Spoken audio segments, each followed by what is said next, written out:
Ayan guys, nandito tayo sa Kirjan, sa Parian, tapat ng OWA Calamba.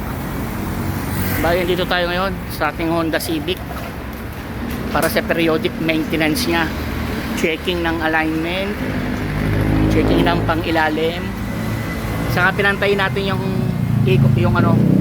yung ating stability ng ating sasakyan. Pinantayin natin yan.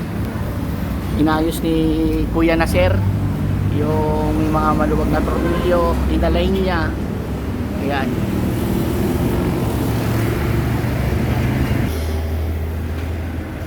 Ayan, ginagawa nila. Nagpa-wheel balancing na rin tayo kasi bago yung ating mags para maganda yung kain ng gulong saka yung ikot. Sila ang gumagawa nitong mga sasakyan ko lagi. Yan. Nalagyan na rin natin ng fog lights yan. So nalagyan natin ng fog lights. Ayan. Dali ang gagawin natin dyan ngayon,